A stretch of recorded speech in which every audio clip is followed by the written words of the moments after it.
ini yang harus didorong segera gitu, yang bisa mengejar ketertinggalan generasi ini. Oke, terima kasih.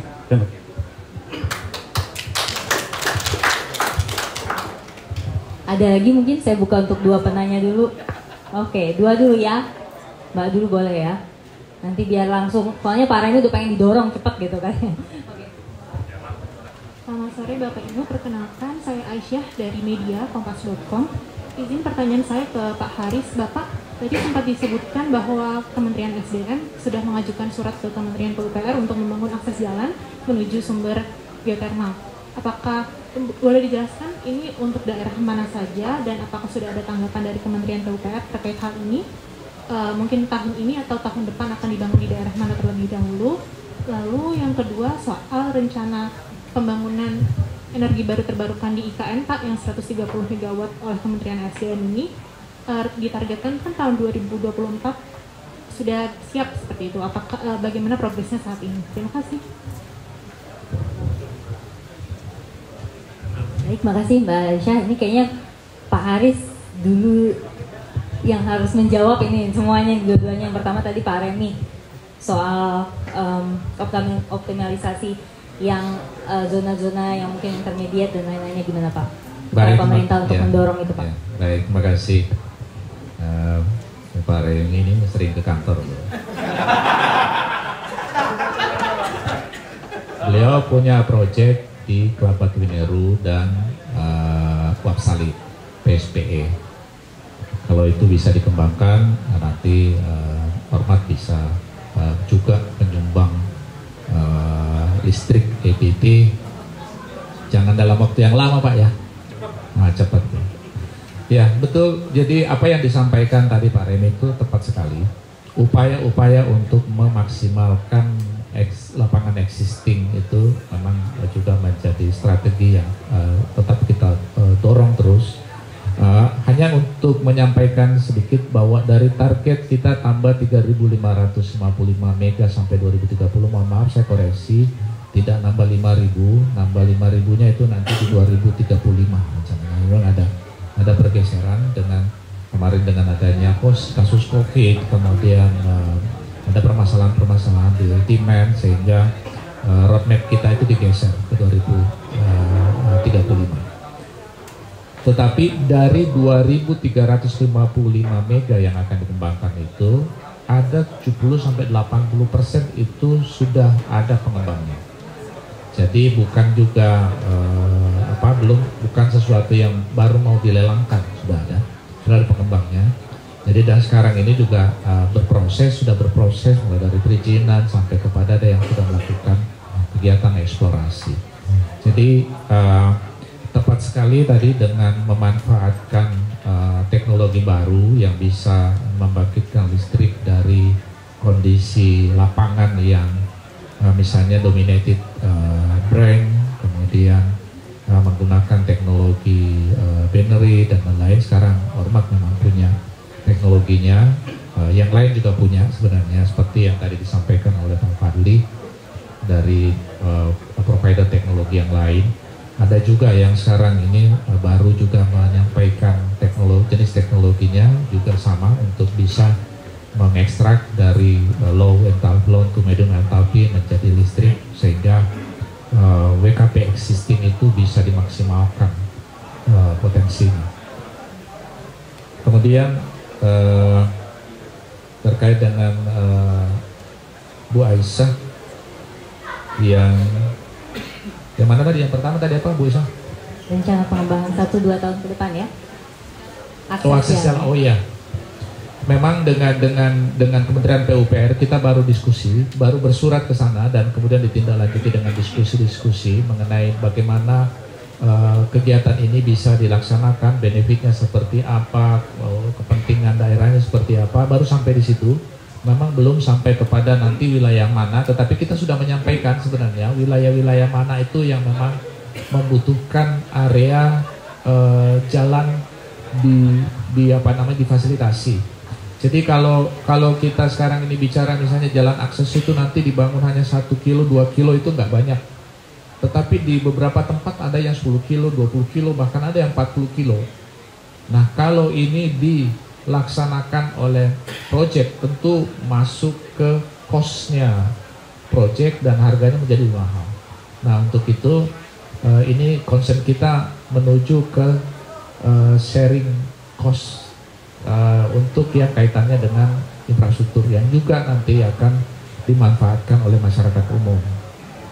Kemudian yang kaitannya dengan EBT IKN, sekarang kan kita lagi menunggu. Kita sih direncanakan untuk pindah ke IKN upacara 17 Agustusnya di 2024 insya Allah di IKN. Tentu listriknya juga sudah harus ada, namun belum sampai 100% karena pindahnya juga bertahap.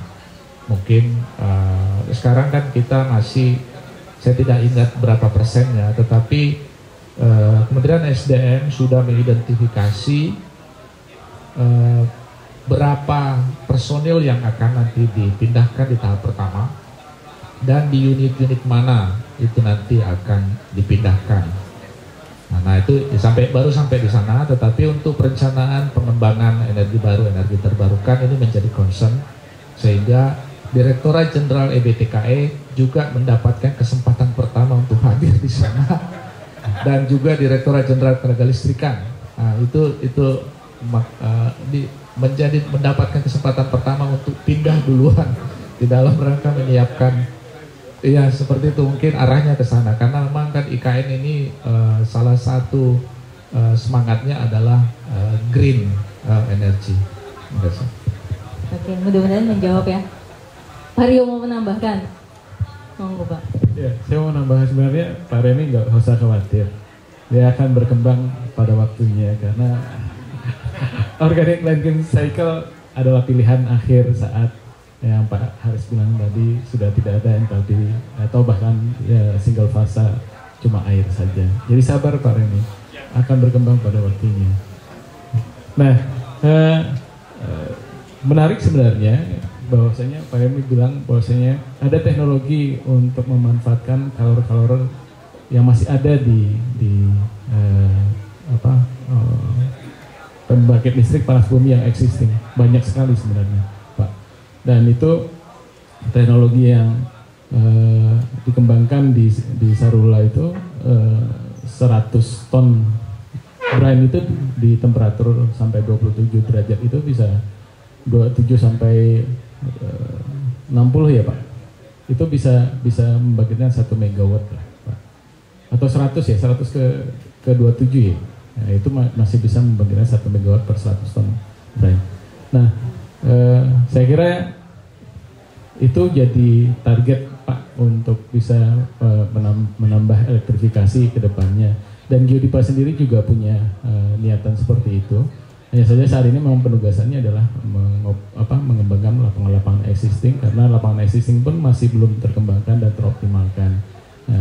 Nah, makanya Geodipa sebagai salah satu vehicle-nya Kementerian Keuangan itu memang diamanatkan untuk melakukan pengembangan saat semua sektor private itu tidak berminat lagi, itu Geodipa akan ambil. Gitu. Dan sebenarnya kalau bicara holdingisasi, Geodipa itu adalah anak biologisnya PLN Pertamina. Tahun 2020-2022 itu saat Pertamina dan PLN join itu membentuk, saya nggak tahu siapa bapaknya siapa ibunya, tapi kemudian lahirlah Geodipa. Kemudian Geodipa besar tumbuh seperti sekarang, saat Pertamina dan PLN kemudian sudah mature untuk bisnis yang lain, harusnya sudah gabung ke Geodipa dan besarin Geodipa untuk urusan geothermal ini, gitu loh. Karena dulu sebenarnya dilahirkan oleh Pertamina dan PLN Geodipa, gitu Pak Fadli. Jadi harusnya sudah, kalau Geodipa saat ini sudah entitas untuk geothermalnya, gak usah susah-susah gitu. Siapa tahu ketemu dengan Pak Menteri BUMN, Geodipa saja sama. Pesannya seperti itu Pak. Mas Fadil gimana nih Mas Fadil untuk mengoptimalisasi dari yang existing, juga mungkin tadi yang panasnya intermediate gitu ya Pak? Gimana itu? Ya, Itu tadi poin dari saya bahwa apa namanya dari 600 megawatt itu memang lebih ke arah brownfield dan optimalisasi waste yang ada sekarang gitu, karena kita contohnya di Lahendong tuh waste-nya tuh banyak banget gitu di sisi brine-nya gitu ya, nanti mau kita optimalkan.